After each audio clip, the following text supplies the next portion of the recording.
Greetings, you Frost Peak Yetis. I hope you're doing well. My name is Graham, and welcome to the Crack-A-Pack here on LRRMTG. Please consider subscribing to the channel. Today, we're opening a set booster of Kaldheim that, as you can see here, was sent to us by Lord Hosk in the mail, August 2013.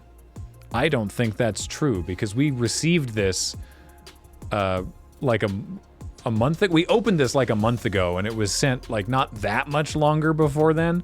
So I think Lord Hosk is messing with us. Also, it looks like it originally said 2012 and then was scribbled up. I'm being messed with by Lord Hosk, and you know what? I'm okay with it. Hey, this time, because it's a store-bought set booster with like the shelf thing, there's 2 stages of pack opening. So, you know, it's like double Crack-A-Pack for all the ones that, you know, we get like sponsored by pins or something. Extra pack opening now.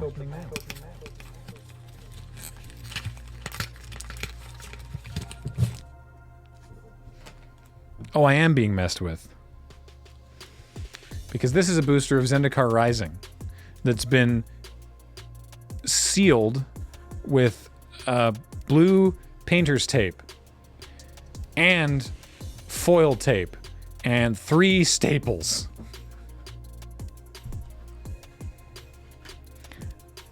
I don't know why I didn't assume that Lord Hosk was gonna mess with us in some way. I truthfully had no clue. I assumed innocently that this was legitimate.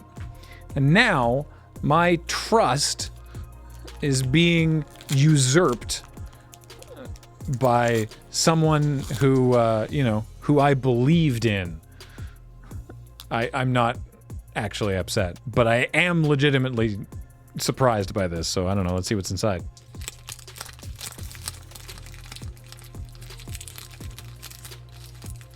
God. All right, our first card is an actual Magic card from Zendikar Rising.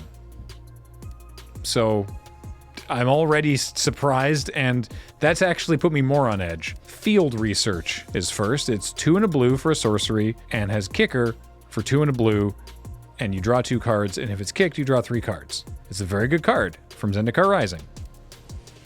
Let's see what our next card is. Cliffhaven Sellsword. This is also from Zendikar Rising. It's 1 and a white for a 3/1 core warrior. Okay, all right. Love a good blade. Sounds good. Maybe this is legitimately a pack of Zendikar Rising that was just made to look like it had been tampered with by being further sealed by 3 different sealing methods. Teeter Peak Ambusher.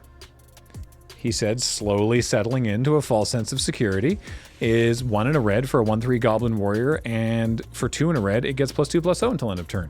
Teeter Peak Ambusher was, you know, like low-key pretty reliable because it was a warrior, so helped with party and, you know, could trade up or get through. Okay. Anti-Cognition. 1 and a blue for an instant. Counter target creature or planeswalker spell unless its controller pays 2. If an opponent has 8 or more cards in their graveyard, then it's just a hard counter. Also, you scry 2. So, alright. Tajuru Blightblade. It's a 1 green mana for a 1/1 elf rogue with Death Touch. Death Touch. It definitely has the touch. It's got Death Touch. It also has Death Touch, which means that it'll kill any creature it deals combat damage to. These are very similar and related abilities. Blood Price. 3 and a black for a sorcery. Look at the top 4 cards of your library. Put 2 of them into your hand and the rest on the bottom of your library in any order. You lose 2 life. Blood is the oldest currency, this one says. Gross.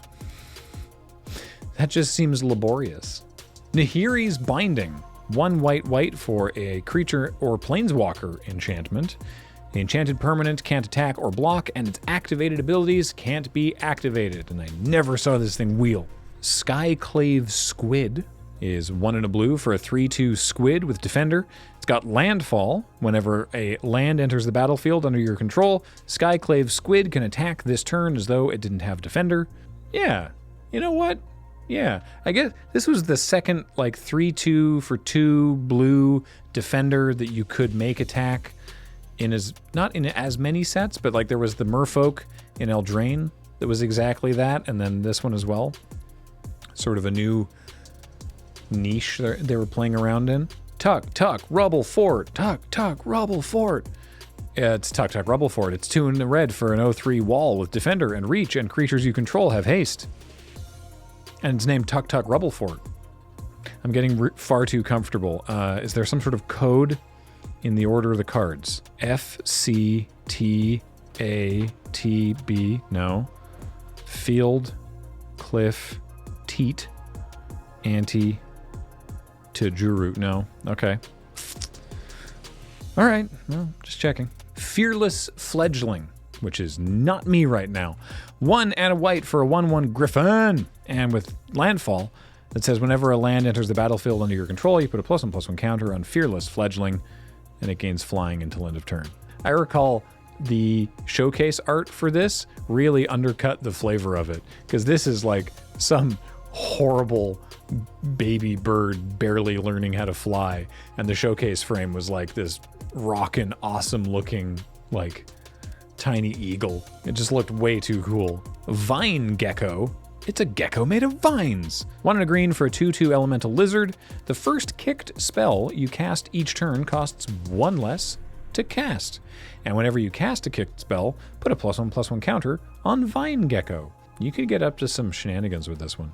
Ruin Crab. I hate you, but only because of the things that your controllers have done to me. It's a single blue mana for an 0/3 crab, and it has landfall. Whenever a land enters the battlefield under your control, each opponent mills 3 cards. So now you got your Hedron Crab, and your Ruin Crab, and your Iceberg Cancrix, and all bets are off. So that's our 3rd uncommon. Our rare is actually a rare from this set. It's Clearwater Pathway. So it's the modal double-faced land.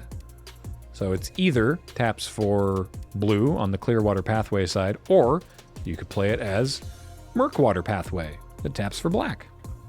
What fun. Also, we got a foil. It's Vastwood Surge. 3 and a green for a sorcery with kicker for 4. Search your library for up to 2 basic lands, put them onto the battlefield tapped, then shuffle your library. If the spell was kicked, put 2 +1/+1 counters on each creature you control.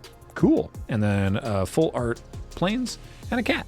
So this was a normal pack of Zendikar Rising that had just been festooned with tape and staples to make me believe that it had been custom repacked by Lord Hosk, who disguised it in a sleeve for a Kaldheim Set Booster. Now I don't know who to trust anymore.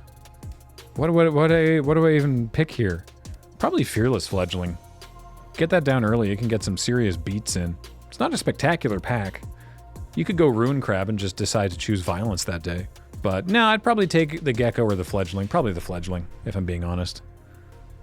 Let's jump that bird. You know what? Let's take a moment actually to heal, and let's all jump this bird together. Take my hand. Let's jump this bird. I'll say if I was picking for value, it would be the Pathway, because it's worth like north of $6. The Crab is like 65 cents. So if you are choosing Violence, you know, need a couple bucks for a playset of Crab. But yeah, hey, Clearwater Pathway, not bad. If you want to send us a correctly labeled booster pack, you can do that to the address on your screen. And if you want to support us directly, you can do that at our Patreon at patreon.com/loadingreadyrun, that supports not only this show, but everything that we do, and we really appreciate it. Thanks again, I guess, Lord Hosk. Until next time, I've been Graham. James is on tech. Matt edits these. Heather gets them online.